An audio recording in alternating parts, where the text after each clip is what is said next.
Okay, welcome everybody. It's nice to see so many people here so early in the semester. We have a very packed schedule of events for the semester ahead. It hasn't all been finalized yet, so we'll be releasing it in the next couple of weeks, hopefully. But you can look forward to, on February the 22nd, book launch of Amiel Alkalai's new book, which is a bibliography to After Jews and Arabs, where he and Gil Anajar will be reflecting on the legacy of After Jews and Arabs, which was published nearly 30 years ago. On March the 2nd, we have a book launch with Charles Hirschkind on his new book, The Feeling of History, Islam, Romanticism and Andalusia. In April, we have a lecture with Stefan Ziska, which we're really looking forward to. And in May, we have a book launch of Bashir Bashir and Leila Farsakh's new book, which I've handily forgotten the name of, but it looks really wonderful. So make sure you check our website. It's sites.lsa.umich.edu and sign up to our mailing list and you will receive news of those events when they're released. For today, we're really, really delighted to be joined by Roey, Gafter and Tommaso Milani for this seminar. Roey is a senior lecturer in the Department of Hebrew Language at Ben-Gurion University of the Negev. He's a sociolinguist whose work focuses on the use of linguistic resources in the construction of ethnic identities. His research explores socio-phonetic variation in Hebrew, the Israeli construction of ethnic identity from a discourse and analytic perspective, and contact between Hebrew and Arabic. He's published in the Journal of Sociolinguistics, Social Semiotics, and Linguistic Inquiry, and others. He will be speaking with Tommaso Milani, who is a critical discourse analyst, excuse me, I'm really struggling today, who's interested in the ways in which power imbalances are reproduced and or contested through semiotic means. His main research foci are language ideologies, language policy and planning, linguistic landscape, and language, gender, and sexuality. He's published extensively on these topics in international journals and edited volumes, and among his publications are the edited collection Language and Masculinities, Performances, Intersections and Dislocations, which is Routledge, published in 2016, and the special issue of the journal Linguistic Landscape on Gender, Sexuality and Linguistic Landscapes, 2018. He's co-editor of the journal Language in Society. And I've just realized I forgot to introduce myself. My name is Catherine Halls, and I'm one of the co-founders and coordinators of the Jewish Muslim Research Network. Roey and Tommaso are going to be presenting their paper, and then we will be taking questions afterwards. The chat is open now, so you're welcome to post questions anytime you like, and I will collect them, but they won't be answered during the course of the event, and they'll be answered after the paper. And the final thing I'd like to mention is this event is co-sponsored by the Frankel Center for Judaic Studies, which we're very grateful for, and welcome especially to everybody who's attending from UMich. This is new for the JMRN to be hosted by the Frankel Center, and we're really excited about this collaboration. So without any further ado, I'm going to hand over to Roey and Tommaso. Thank you very much, Catherine, for the lovely presentation, and we're going to start now. In our talk today, we want to analyze the reactions of some mainstream Israeli politicians to a celebrity wedding between Lucy Aharish, a Palestinian Israeli TV personality, and Tzahi Halevi, a Jewish Israeli actor. We will draw upon the notion of stance coupled with a social approach to affect in order to demonstrate how the affective attachments and disattachments used in the rhetoric about this union are indicative of a broader tension, one that is at the very heart of the Israeli nation state. By offering a granular analysis of these politicians' affective responses to the wedding, this research not only seeks to contribute to current scholarship on discourse and affect, but also offers fresh perspective on nationalism by exploring the visceral nature of national belonging. But in order to make that argument, we need a bit of background first. So we will begin our story by briefly discussing another marriage that made the Israeli news.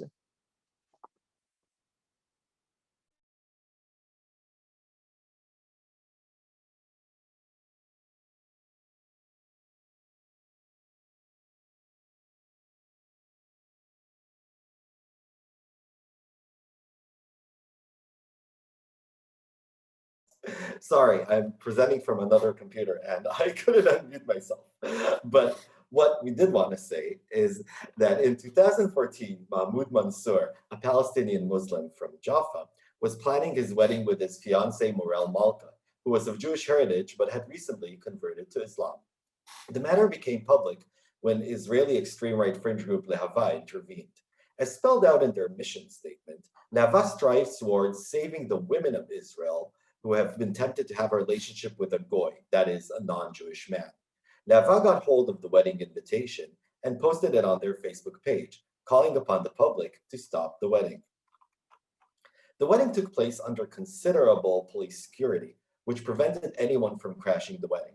However, the court did permit Lehava to have a demonstration so long as it was at 200-meter distance from the wedding venue. And so the bride and groom had to walk into the wedding, seeing people holding signs like this: "An Arab man with a Jewish woman, there is no shame." And this: "Intermarriage is a Holocaust for the Jewish people."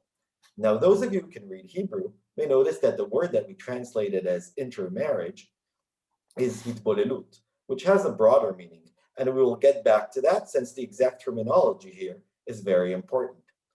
Now, we'll point out that at the same time, a counter demonstration was organized in support of the bride and groom. So they were also met with nicer sentiments, as you can see on the slide. It's important to point out that Lehava's actions and pronouncements are extreme and have been condemned by Israeli mainstream political formations, including the conservative ruling party Likud. But nevertheless, they are textbook examples that illustrate how nationalism is a gendered and sexual project at heart. As Alexander Maxwell points out in his recent review of the literature on sexuality and nationalism, the nation is typically imagined as a heterosexual brotherhood of which women are a collective property. This results in a differential gender treatment with regard to purity. Men are the guardians of the nation's virtue by policing women's sexual behavior. With respect to exogamy, women are typically expected to marry within the national community, while men may be praised for revitalizing the nation by marrying foreign women. So, whereas scholarship of nationalism has highlighted the potentially invigorating role played by foreign women in upholding the reproductive future of the nation, and Lehava's anxieties have been directed toward Jewish women having intimate relationships with Palestinian men, in this talk we explore a different scenario. Which brings us back to Lucy Aharish and Tzahi Halevi. In this case, it is a Jewish Israeli man who marries a woman who, on the one hand, is not part of the ethno-religious group that defines the national community, but on the other hand, is not exactly foreign in the usual sense of the term, as she is an Israeli citizen. In what follows, we begin by offering some historical background about issues of citizenship and interfaith marriage in Israel, followed by a brief summary of the Halevi-Aharish marriage debate. We'll then move on to present the two theoretical notions that inform our analysis, stance and affect, before delving into detailed analysis of relevant excerpts from the media debate. It is well known that Israel defines itself as simultaneously and equally Jewish and democratic. However, as Israeli sociologist Sami Smucha points out, there is an inherent contradiction between the Jewish Zionist state and democracy. Israeli democracy is not a substantive democracy based on full equality between citizens. What is he referring to? Let's look at a bit of history that many of you are probably familiar with. When the British Mandate of Palestine ended in 1948, the newly formed state of Israel established itself over most of its former territory, while expelling much of the Palestinian population. The event generally referred to by Israelis as Milchemet HaAtzmaut, the War of Independence, and by Palestinians as the Nakba, the catastrophe. Ever since, the population of Israel was majority Jewish, but the remaining Palestinians and their descendants still form a significant minority. The Palestinian minority in Israel, unlike Palestinians in Gaza and the West Bank, are Israeli citizens and officially have the same legal rights as Jewish Israelis. In practice, however, they are in many ways second-class citizens and suffer from considerable discrimination. The tension between the Jewish and democratic nature of Israel manifests itself in many ways, but for our purposes, the most relevant aspect of this is the Israeli preoccupation with Palestinian birth rates. Mainstream discourse often refers to the notion of an alleged demographic threat looming over the future of Israel's very existence. There is a fear that if Palestinians share of the population increases, the country could not maintain its democratic voting system while retaining a sufficient Jewish majority. Such rhetoric can be seen, for example, in the words of Benjamin Netanyahu in 2003. He was Minister of Finance at the time. He is Prime Minister now, of course, once and again. If there is a demographic problem, and there is, it is with the Israeli Arabs who will remain Israeli citizens. So against this backdrop, interfaith marriage becomes a matter of crossing ethnic and national lines, not just religious lines. Since Judaism is seen as an inseparable nationality faith identity, there is no notion of marriage to a non-Jew, whether they're an Israeli citizen or not, that is equivalent to the English term interfaith. An examination of the terms that Israelis do use to refer to such marriages is telling. A common phrase is nisuim me'oravim, which literally means mixed marriage, and can refer to any mixed marriage, not necessarily interfaith. Another term is nisuei ta'arovet, which literally means a marriage of mixture, but has different connotations. The term sounds very dated and strongly implies disapproval, not unlike the English word miscegenation. Finally, the term which has been becoming more common in this context did not originally refer to marriage at all. It is the word itbolelut, which literally means assimilation. And that's the word that you saw in the signs of the demonstration that we showed in the opening slides. And it will come up again several times. In fact, that's the only Hebrew word you will probably remember out of this talk. The term originated as part of a broader debate among Jews in 19th century Europe concerned with the loss of Jewish identity and possible conversion to Christianity. In 21st century Israel, in which Jews are a majority, the term is still in use, but increasingly refers to marriages between Jews and non-Jews, and more specifically to marriages between Jews and Palestinians. The narrowing of the meaning of the term itbolelut is most often seen in the name of the extreme right group Le'ava, the one we mentioned earlier that tried to crash the wedding. Their name is actually an acronym in Hebrew for the prevention of hitbolelut in the Holy Land. But despite the impression that these slides may give and the very real Israeli anxiety about a so-called demographic threat, mainstream media actually do not typically concern themselves with interfaith marriage as a phenomenon. Groups such as Le'ava are widely considered racist and by no means represent the dominant view. If anything, the general sentiment is that they are embarrassing bigots. In fact, the Le'ava demonstration that we mentioned before was the subject of much criticism in the Israeli media. And Moshe Ya'alon, who was at the time the defense minister from the ruling party, Likud, tried to declare them an illegal organization. However, the issue of interfaith marriage did become a very prominent topic of debate, involving politicians from throughout the political spectrum in the days following the October 2018 marriage of two well-known Israeli celebrities, the aforementioned Lucy Aharish and Tzahi Halevi. And the discourse surrounding this marriage unleashed a barrage of fears and anti-itbolelut sentiments that we will look into now. So Lucy Aharish is one of the few Muslim Palestinian citizens of Israel who have risen to prominence in the Jewish-dominated Israeli media. She began her career as a news presenter and had several successful televised talk shows in which she often condemned Israeli racism against Palestinians. Nevertheless, she embraces her identity as Israeli, and her politics rarely stray from the views of mainstream Jewish left circles, the so-called Zionist left. For example, in 2015, Aharish made headlines when she lit the torch in Israel's Independence Day ceremony, an event shunned by many Palestinian citizens of Israel who take a strong anti-Zionist stance. You can see her in the slide with the blurb that presented her. Lucy Aharish, journalist and interviewer, a Muslim Arab who broke new ground in promoting respectful discourse between Arabs and Jews.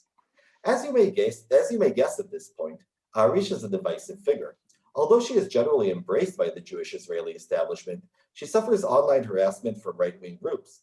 And among Palestinian circles, she is often accused of pandering to Jewish viewers and being too happy in accepting the role of token Arab.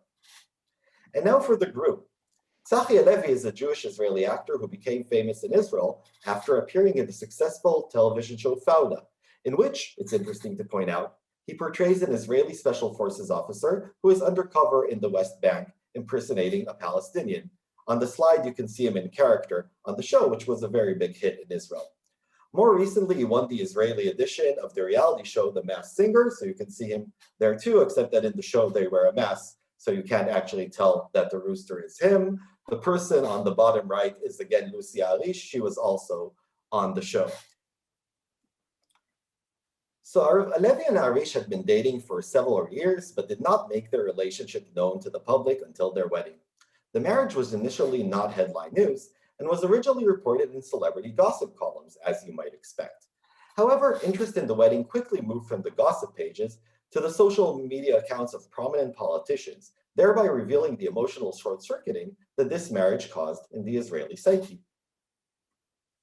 We collected a corpus of politicians' public pronouncements in mainstream online news and social media, as well as public reactions to them. Although there were many online news, tweets, and Facebook posts on the topic, in our talk today, we will focus on the pronouncements made by three prominent politicians who can be considered mainstream in the Israeli context, as we believe that what they believe is acceptable to say in the public sphere is telling of more general and widespread sentiments in Israeli society. We demonstrate that although the views expressed are different, the key differences are not necessarily in the evaluation of the marriage itself, but rather in the affective stances undergirding said evaluation. Much of the political interest in the marriage is due to the actions of Oren Hazan, then a member of the Knesset, from the governing right-wing Likud party. Now, we've said that we're interested in mainstream politicians, and indeed Hazan is no lehava, but he's often considered something of a buffoon and had garnered the reputation for himself as a troublemaker. In January 2018, the Knesset's Ethics Committee had suspended him for 6 months following a series of inflammatory statements towards Palestinian MKs, so the members of the Knesset. On the day of the Aharish Halevi wedding, Hazan wasted no time, and at 8 p.m. of the day, promptly tweeted the following. Let's see it in English.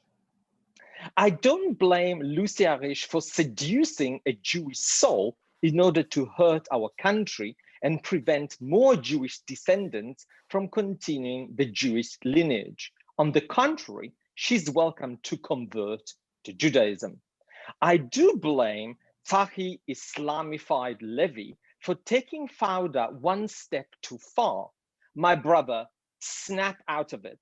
Lucy, it's not personal, but know this, Tzahi is my brother and the people of Israel are my people.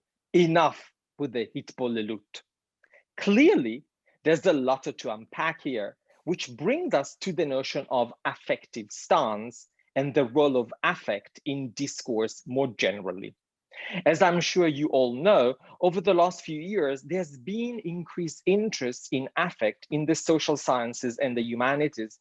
Some scholars talk about an affective turn.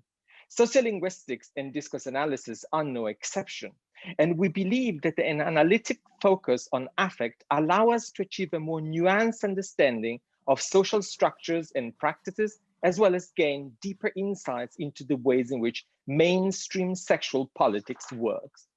At this point, we should clarify what we mean by emotions.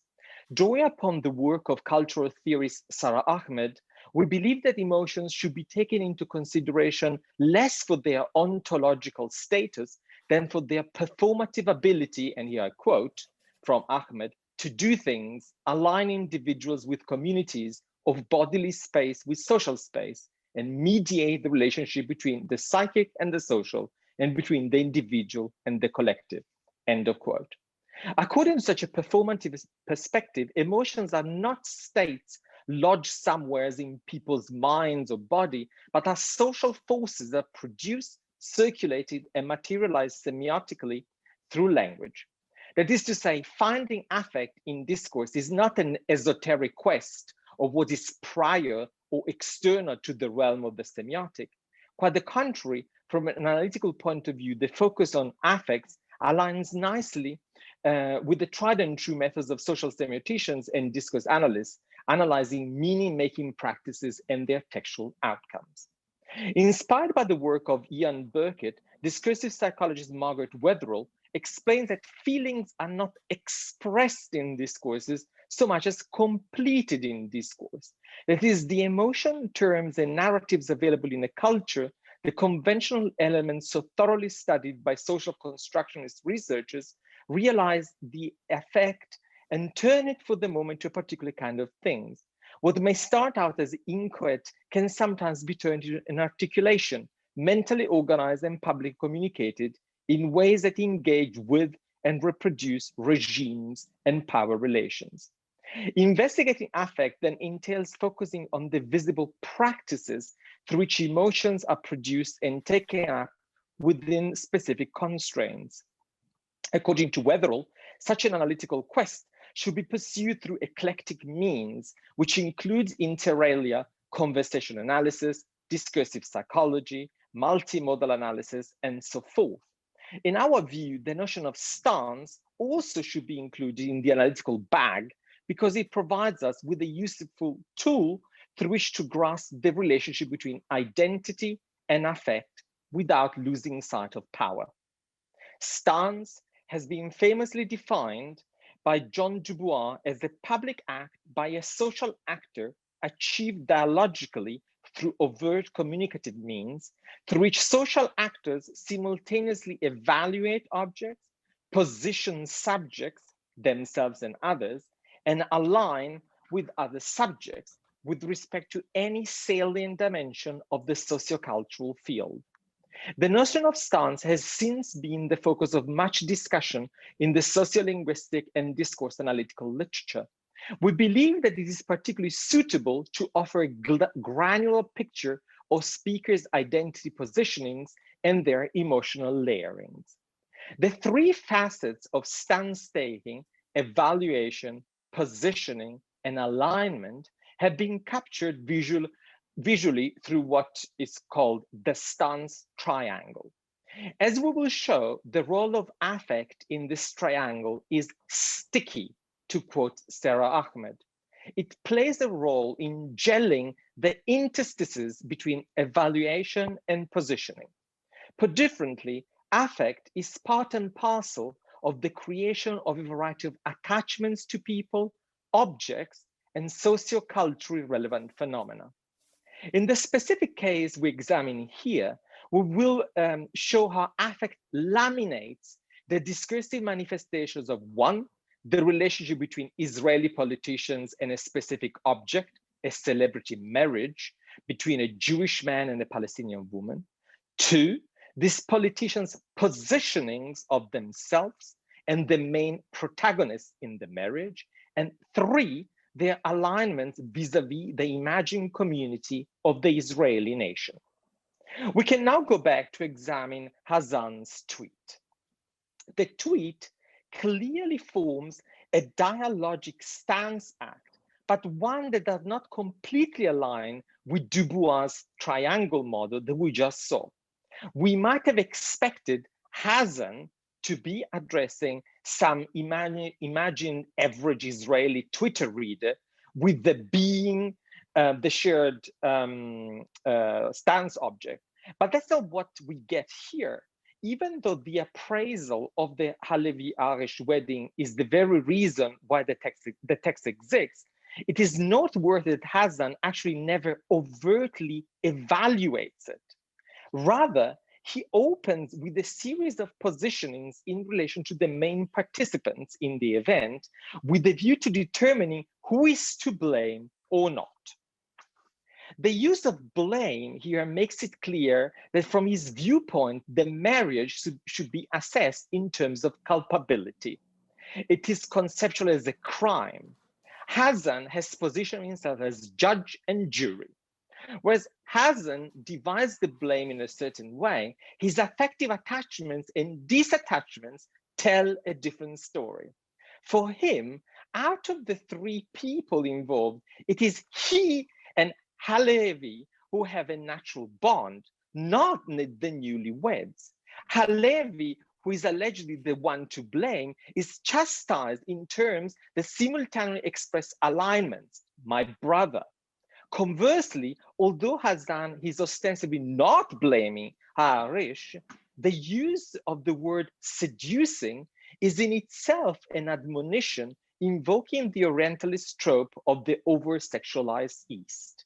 Now, Aharish does also get a somewhat friendly nod towards the end. Lucy, it's not personal. However, it is juxtaposed with Hazan aligning again with Halevi. So the effect is that Hazan positions himself as a proverbial wedge between the couple.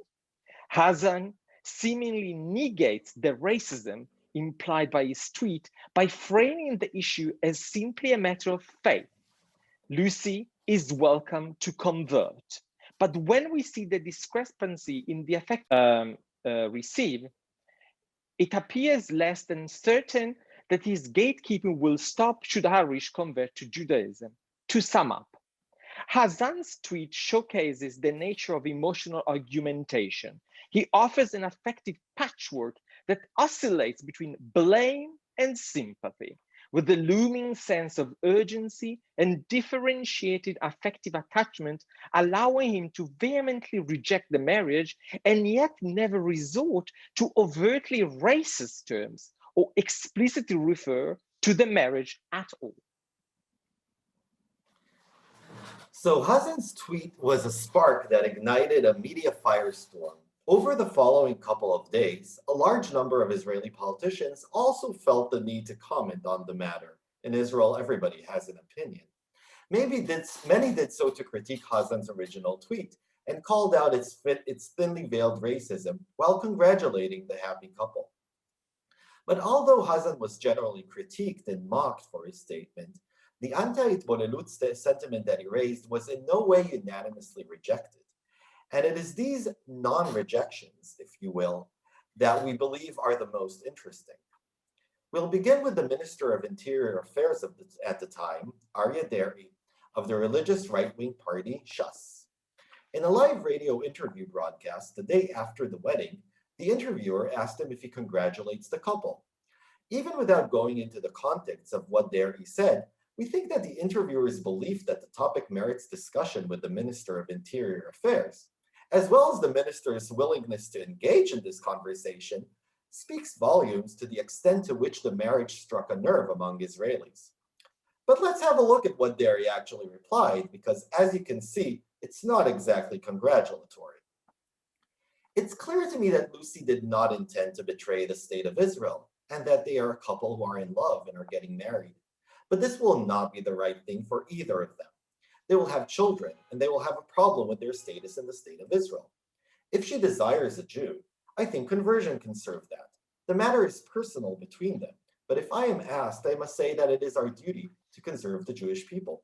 It's still possible to convert. This is not a good thing. An analysis of Deri's words shows that although the tone is far more pleasant than that of Hazan's, there is considerable similarity between the two nonetheless. Unlike Hazan, Deri does evaluate Aharish and Halevi as a couple, and his general stance seems to be one of concern for their well-being, as you can see here in orange. Now, that may seem positive, but the emotion of concern is actually quite jarring. Recall that he's actually replying to a request to congratulate the happy couple. Furthermore, it is interesting to note how Deri, also like Hazan, allocates differential evaluations to the involved participants. Just like Hazan, he opens with an overt evaluation of Aharish, not blaming her for the wedding. However, the word choice, intent to betray, or rather didn't intend to betray, reveals his stance toward the event. Aharish's actions are once again described in terms of criminal activity, and an act of treason no less.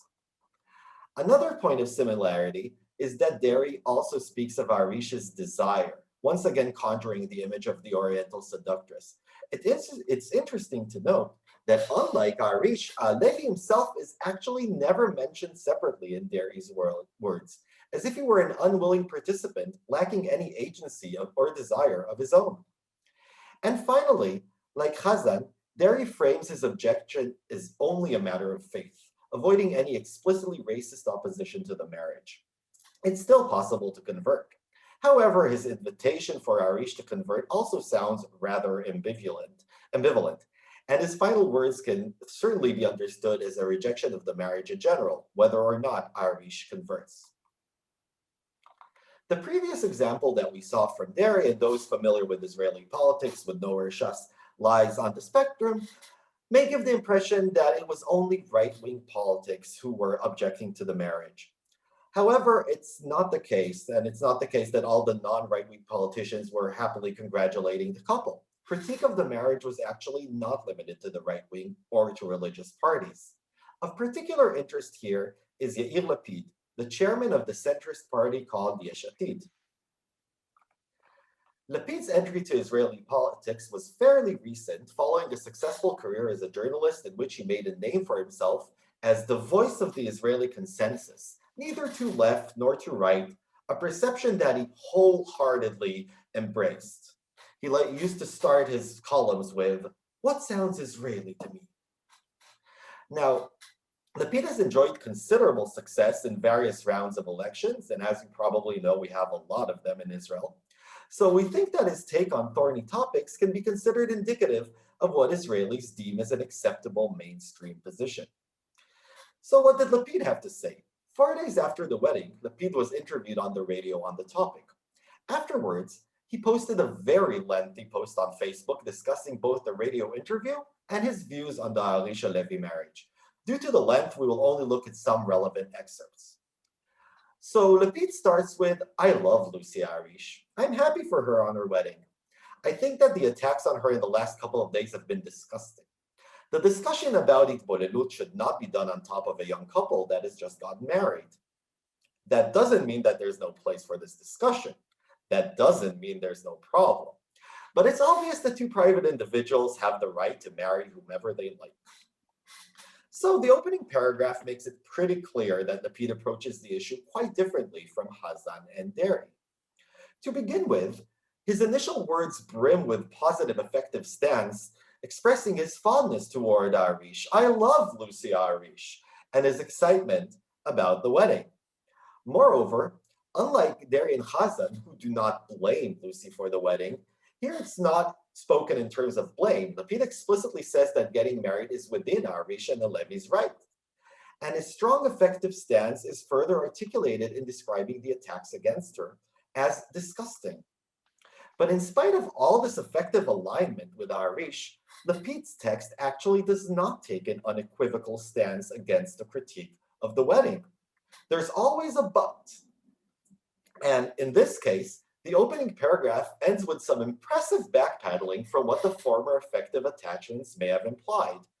That doesn't mean there's no problem, as you can see in the lines in orange.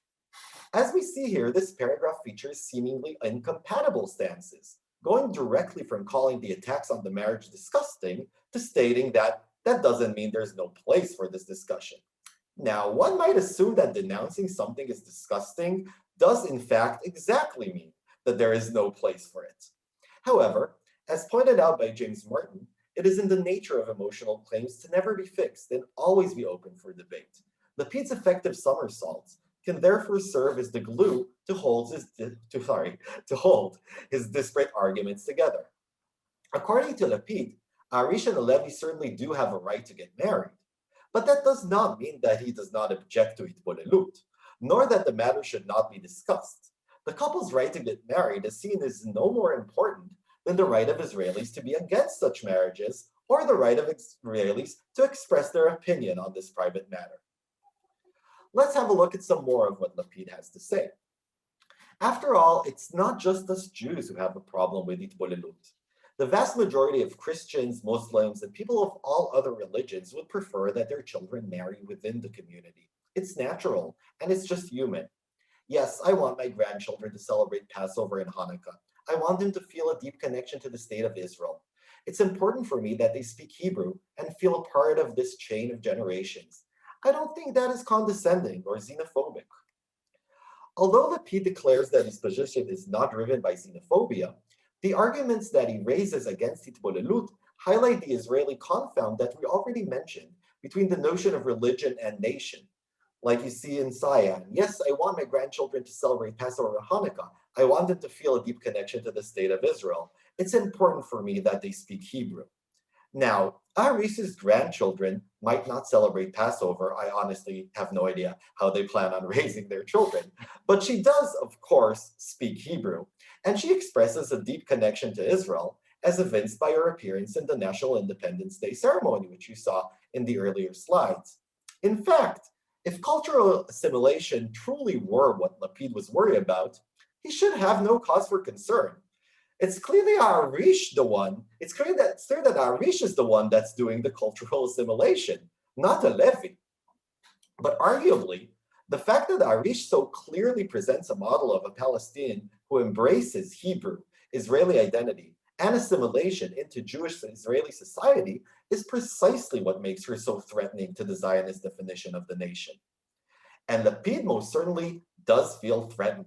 We won't read this whole long thing because I think we're running out of time, but you can see the parts that I highlighted that Lapid brings out the big guns, linking Hitbolelut with the specter of the Holocaust. We need to fight Hitbolelut if we want to keep on existing. Of course, since Jews are now about 80% of Israel's population, the demographics alone make it impossible for the Jewish people to marry out of existence, even if they tried really hard. Nonetheless, Lapid frames Hitbolelut as a clear and pressing existential threat. Finally, another running theme in Lapid's post is that the matter is complicated. And again, you didn't see the whole thing, it's very long, but it comes up not only in these cases that I highlighted, that it's very complicated.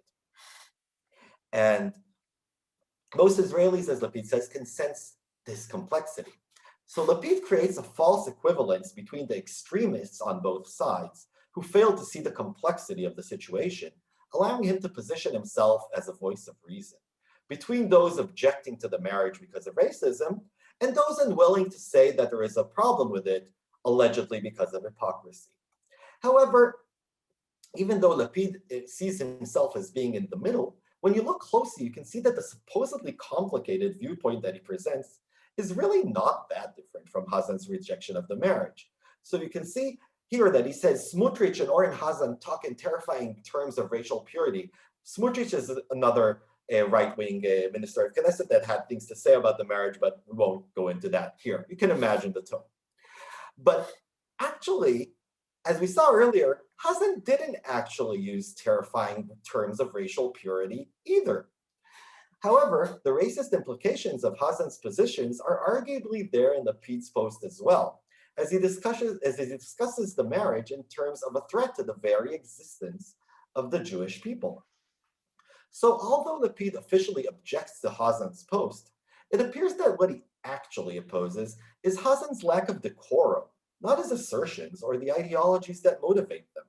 Lapid's insistence that the issue is complicated serves, in fact, to legitimize Hazan's conceptualization of the marriage as a matter of public debate. What truly separates the two is not any objective evaluation, as both see it as a problem, but rather the effective lamination of how they go about addressing the issue. Where Hazan is openly confrontational, Lapid swings back and forth between aligning with Lucy and expressing where his true loyalties lie, the Jewish people. We see that what is actually complicated is not so much Lapid's position, but rather the set of effective attachments that he utilizes in order to reject the marriage while simultaneously both distancing himself from other critics and expressing his devotion to Aharish. This complex effective patchwork allows Lapid to package incompatible stances together and combine them into a single text that reads as consistent. And by doing so, Lapid takes his reader on a roller coaster ride that manages to be quite convincing. A final feature that we want to point out about Lapid's rhetoric is how he asserts that his own effective mindscape also applies to his target audience, the imagined average Israeli, with whom he constantly aligns, as you can see in the slide in orange. I believe that most Israelis, the vast majority of Israelis, and again, Lapid, and not only in this particular statement, is kind of the self-appointed voice of the vast majority of Israelis. And to be fair, judging by his ongoing success in many rounds of elections, there's clearly a market for what he's selling. And we can see why. Unlike Hazan's half-hearted attempts to claim that he is not racist, Lapid's more complicated effective display offers a way to reject the marriage while still convincing oneself that racism and xenophobia really do have nothing to do with it. When we remember the huge elephant in the room that is never actually invoked in this debate, and that's what we started the talk with, the convoluted Israeli notion of citizenship and the incompatibility of a state being equally Jewish and democratic, it can become clear why Lapid's complicated stance can find an eager audience. To conclude, in this talk, we've tried to illustrate how a Jewish-Palestinian celebrity marriage offers a fruitful epistemological site for the study of the affective trouble generated by heterosexual union vis-à-vis the Israeli nationalist project. The normative position taken by these politicians, after all, is not so dissimilar to that espoused by the far right-wing group Lehava, with which we opened this talk, namely that Jewish Israelis should not marry Palestinians, whether they are citizens of Israel or not. Yet the key difference lies in the affective lamination that coats this propositional content. Lehava is a right-wing extremist organization which expresses its normative stance against Jewish-Palestinian intermarriage through fairly straightforward racist and hateful words and actions against Palestinian men. In contrast, the mainstream political discourse about the celebrity marriage between a Jewish man and a Palestinian woman is characterized by a kaleidoscopic collage of affective attachments and disattachments. That this wedding should create such an affective patchwork, we believe, shows how much the debate is seen as serious business by those politicians. And with good reason, since they are ostensibly talking about a celebrity marriage, but what's really at stake is the tension that is at the very heart of the Israeli nation state. That is the tension between the policing of Jewishness as the defining principle of the Israeli national imagined community on the one hand, and the upholding of the democratic imperative to equal treatment and recognition on the other. Thank you.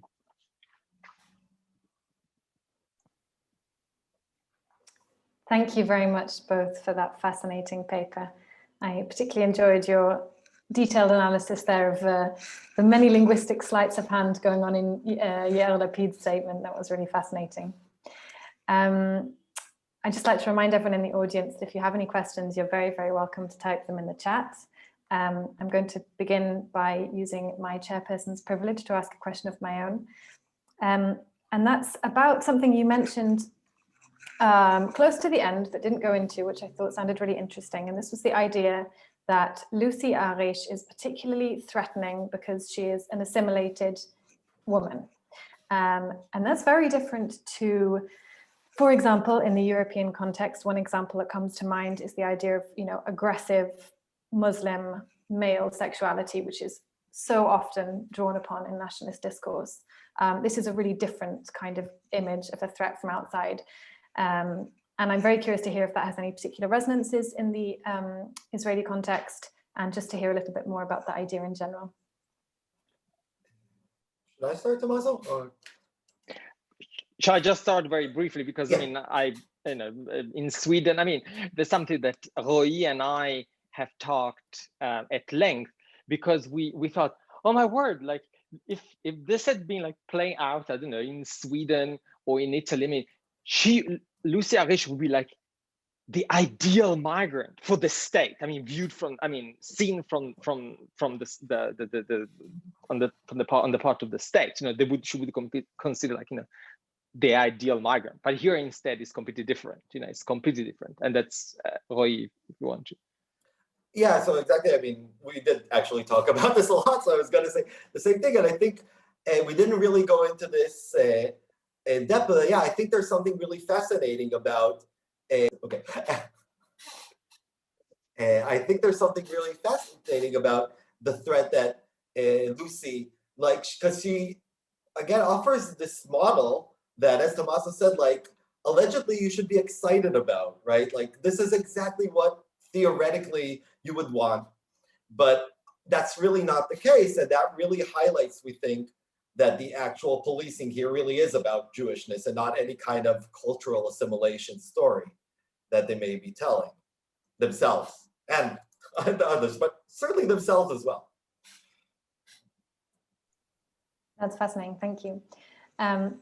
We have an audience question here. This comes from Scott Burnett.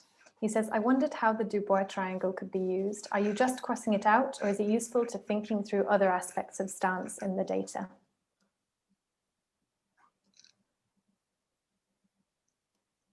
Oh, is it me? Okay. Oh no, we're definitely not just crossing it out. I think I got carried away with that red animation, and because I thought it was cute. But no, we actually do use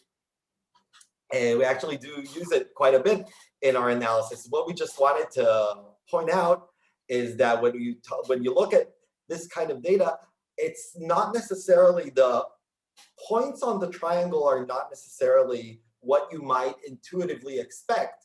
But I mean, that doesn't mean that there isn't this creation of this tripartite relationship. It's just not between the players you might have expected. So I'm sorry if the slide was confusing.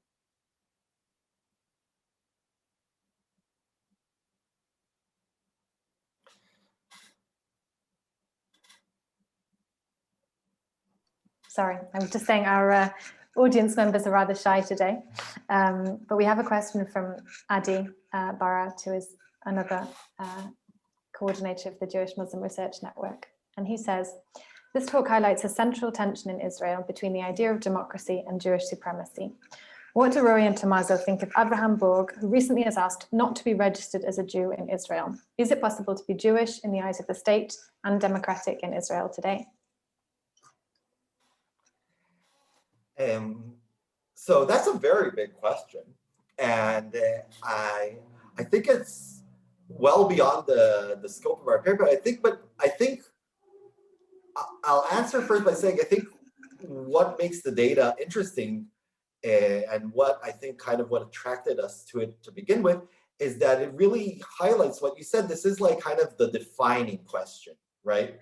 And we refer to it as the huge elephant in the room with a reason. It might seem like probably to the people in this forum like a very important question to ask about Israel, but it's really seldom discussed. I mean, this Jewish and democratic mantra, Yehudit v'Demokratit in Hebrew, people are so used to just hearing it, just rattling off the tongue, never really questioning like what that means. And you see like some discussion about it. I think more and more so. I also feel like I've strayed with my preamble far from the question. So let's go back to what the question was. Sorry, it's also there in the chat if you want to have a look. I will read it out. It's the 1 second from the bottom. What do Roey and Tommaso think of Abraham Berg, who recently asked not to be registered as a Jew, and is it possible to be Jewish and democratic in the eyes of the state? So I don't have a personal opinion. I mean, I've heard of Berg asking to be registered as a Jew, but I mean, like as a symbolic act, sure. But I think maybe that's also what Adi was trying to imply, like the degree of systemic, like how Judaism is built in as the gatekeeping is not going to change from this or that person saying, I don't self-identify or a Jew, or go ahead and cancel. It really needs to be kind of a serious rethinking of how the nation, how the people defines itself, which again, I'm a linguist. I just like to talk about like what this shows and how complicated. I don't have good answers. But I mean, it's not really a debate that's happening so much, I think, in Israel. Tommaso, do you have something to add? No, no, I think you have.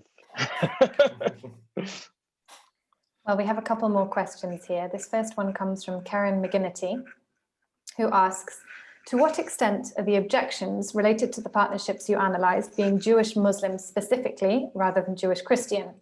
In other words, is the policing of Jewishness tied to the person of another faith's background, or does it take place regardless of the other person's faith? So again, I think it was kind of implied in our data, but we never actually mentioned it, right? Because theoretically, the rhetoric is against any kind of interfaith marriage. And you didn't see it in the excerpts we showed you today. Hassan actually explicitly says that in a later tweet, like, because he was condemned for his racism. And he's like, no, I wasn't talking about Arabs. I reacted exactly the same way if she were, I forget if she was like French or Swedish but like implying Christian. So like that actually did come up in the debate and explicitly rejected, but I don't 100% buy it. And again, it's not something I researched now. It's not that this is not something I looked in, but it's not that interfaith marriage between Jews and Christians is a non-issue in Israel. It most certainly is. But we think that Lehava is giving its anti-Itbolelut rant. What they really care about is marrying Palestinian Muslims. And definitely the case of Tzahi Halevi and Lucy Aharish became such a big deal because she is Palestinian. I can only imagine, though I can't think off the top of my head, that if he had married a famous non-Israeli Christian actress, it would be headline news in the gossip column, but I can't imagine the Minister of Interior Affairs commenting on it. Yeah, that makes sense. Thank you. Okay, we have another question here from Max Kirsch. This is prefaced by an apology. It says, sorry if this is long-winded, but I'd like to add as much background as possible. I'm in the process of writing my dissertation on the subject of interfaith marriage involving Israelis. And as I've progressed with my writing, I felt that as Israeli politics has shifted further to the right, which has resulted in groups like Lehava not being banned, despite sharing the exact same members and values of Kach, which is banned. With the further shift to the right comes further devotion to Jewish identity from a religious perspective rather than an ethic or possibly ethnic position. By not sanctioning Lehava, is this ultimately showing at a government level that it's unofficially endorsing anti-assimilation as well as participating in secular washing when it considers itself a democratic state while simultaneously calling it democratic? I guess one of those one of the democratics is meant to be Jewish. I think you get the picture. Oh wow, what a great question. And I'm definitely going to steal the term secular washing. I've never thought about that in those terms, but I mean, that does seem to make sense as kind of a, I mean, not necessarily the data we showed, but as a dynamic that goes on in Israel. I'm going to have to think about that. Tommaso, do you want to? No, I think, I mean, this is an excellent point, and then Roey Aharish says, remember that Kach was banned in the 80s. I strongly doubt it would have been banned had the issue come up in 2021.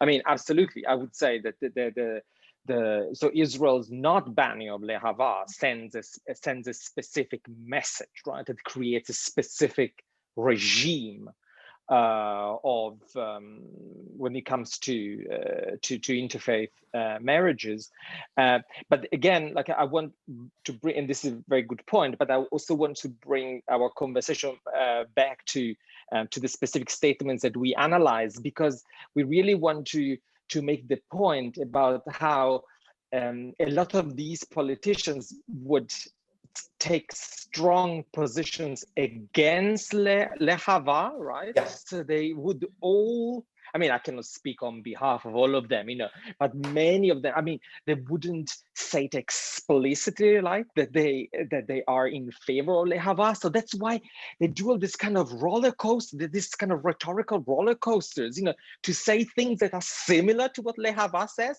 but not effectively in the same way. So that's why, analytically, we thought that this debate was so interesting precisely because of this roller coaster, right? That they're all, to a certain extent, involved in. But also the fact that, and I mean, you all come from very different fields, right? And so different fields are at different stages, in terms of the discussion that you're all being part of. But within my field, which is critical discourse analysis, media debates, there's been a lot of discussion about, reason versus emotion, and there's still people like, Norman Fairclough, who are the big names of critical discourse analysis, saying that we should just focus, to understand politics, which would just focus upon, rational argumentation. And he said, we are saying, no. like, just by focusing on reason and rational argumentation, you don't get the full picture of how politics operate, not just sexual politics. But in this specific case, the looking at affect allow us to show how certain things that, when you look at them, like, are you have like really opposite affective stances, but interestingly together it all allows to, it makes sense. So our point is also to say, okay, to critical discourse analysts, it's also important to look at affect and how it plays out literally like in the granularity of stance. I mean, of course, because of the we had only 40 minutes, and we couldn't really do the kind of very detailed granular analysis. So I encourage you to read our paper, because there you will see how the stance triangle is actually being put to work, to actually make sense of the data. If I could just ask a really quick follow-up question to that, because it's really interesting. I mean, yeah, so like with your example of Yair Lapid's statement, I mean, he was doing quite a complicated dance there, wasn't he, of putting himself essentially in the same political kind of ideological camp as the more right-wing commentators, while packaging what he was saying in a more kind of a manner far more acceptable to polite society. And it's very interesting to see how you unpick that. Do you think that is also, do you think it's obvious what's going on to the people that these statements are meant for? Do you think people are kind of fooled by his repackaging of this more right-wing set of ideas, or do you think that they can also see what he's doing when he's doing this clever kind of sleight of hand?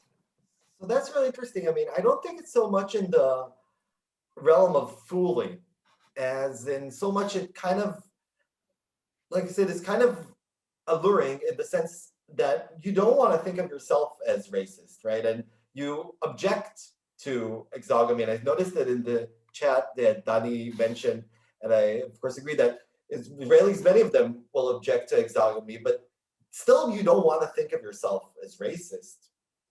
And so I don't know if he's fooling them or offering them, kind of a take that works, and it's kind of co-fooling, I don't know. but yeah, I mean, it's not that they're like confused about what his positions are. I think it's more of a giving them the position they already have, but packaged in a nicer way, I think is the way I would think about it. And again, think if there are Israelis here, and Lapid does that a lot, but we don't have time to go into this. It's not like this, but I think this is a really striking example of him doing that. And that sounds to me like a very convincing explanation. Can I also ask, do you see your work, in pointing this out, do you see your work as performing some kind of political intervention in pointing out that there is a lot of racism going on under here? Good question. I don't know. I think we've only presented it so far as venues in which it wasn't really news to anybody. Okay. And I don't know if the readership of this. Well, this is interesting actually, because Danny Krantz is asking in the chat, what reactions have you had to your research? So it'd be really interesting to hear about that. So we've only had like really positive reactions so far. I'm curious what kind of reactions we will be getting, but I do want to get back to what you said before, Danny, and going to Max's question, and again, the whole connection of this thing with the washing metaphor, that I also feel that, that Israeli society has moved rightwards and more anti-intermarriage. And it is interesting to see, again, to think, because something else that Tommaso and I have talked and thought about is the notion of how gay rights in Israel are kind of used as a way of promoting Israel, so-called. And whereas there you see like, kind of this acceptance in society, probably not to the degree that people would like to show, but still in the terms of exogamy, and it's really striking how much that is still considered undesirable in Israel. But again, I think people don't want to think about that as problematic. And again, that's why the Lapid take is that it has nothing to do with racism or xenophobia, right? So he like points out that I think it's no accident that he said it's not xenophobia either. In case I said, no, we never said it's racism. You just don't like foreigners here. That no, it's not that either. And as for reactions, I don't know what. Well, we're looking forward to getting more, but so far it's been only positive. Yes. Well, we did get a very strong reaction from someone who is anonymous, and I mean, I don't want. Oh, that was during when I was talking. I do not engage with anonymous posts because it's pointless, and the person also left. So perhaps it's the very first one that we received that it kind of clearly is someone who doesn't even want to engage with what we want to say, because it's what the person said is neither here nor there, so but it's in itself a very interesting affective reaction, an affective stance about our talk. And yeah, that's good. That kind of sparks some emotional reaction of any type, I'm glad you were pleased with that response. Yeah, I have to say this has never happened to us before, so we were all a bit surprised to have a disruptive person in the chat. But if you like the controversy, then that's great. I think. Sorry if I interrupt you. I mean, I guess it's not that I like the controversy. As I said, I mean, I would. So I typically. I refuse to engage with the argument. That's why I don't want people to engage with the actual arguments, because the person is anonymous, right? But I think what we as academics, we have to realize, that our work can, ignite and provoke. And as someone who has identified very strongly with queer theory throughout my career, we just have to be able. Well, you just have to know that there will be some strong reactions, and that's fine. That's part of the job, and it also gives me, and I guess gives Roey, also the reassurance that what we do is actually politically relevant, because otherwise people will not react. Yeah, absolutely.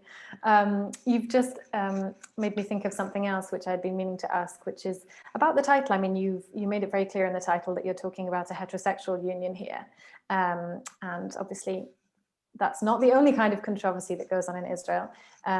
Could you just very briefly touch on the, I guess, gay rights and or pinkwashing issue, and how perhaps this might have been different had this been a gay marriage, potentially?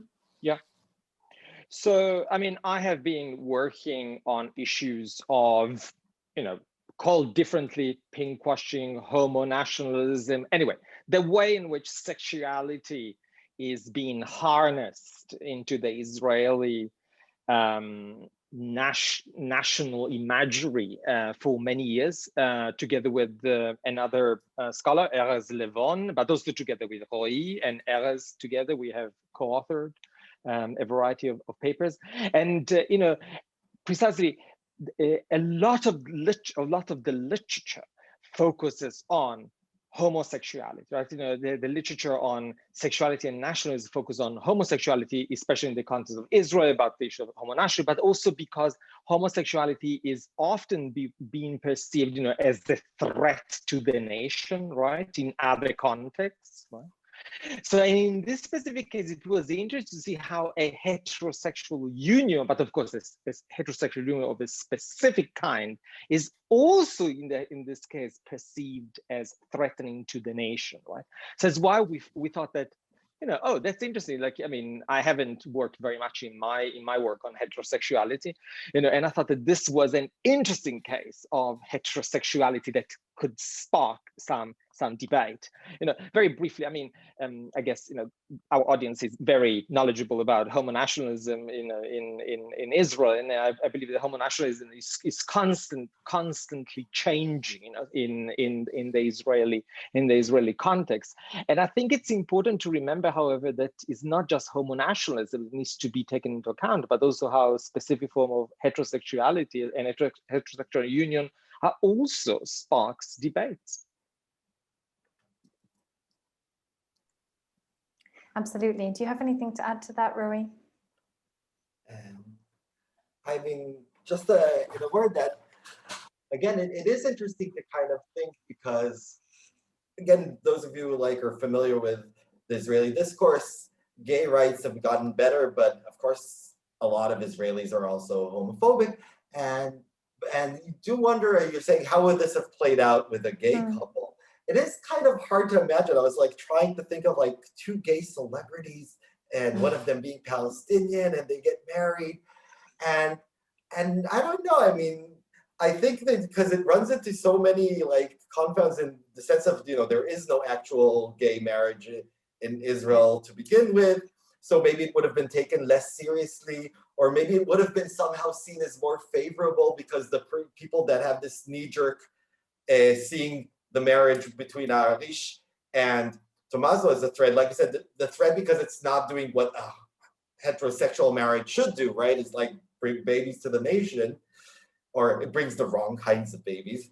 And here maybe with a homosexual union, that wouldn't be the case, but on the other hand, maybe they're homophobic. So I really don't know. It's a very interesting thought experiment. Maybe Israel will provide us with the actual answer in the future. But that is really interesting. Well, that's a great note to end on. Thank you so much. We've just had a question from Karen McGinnity asking, is the paper available? So could you just remind us of the full title so that audience members can look it up if they'd like to? I can share the link to the paper. It's actually right? Open access, so you don't have to have any university affiliation to download it. You can just click on the link. I'm gonna share the link in just a second in the chat, okay? That's brilliant. Thank you so much for that. It's definitely available, yes. So we'll also put that up on the event page where we're going to post the recording of this event so that people will be able to find it there. Thank you very much, everybody.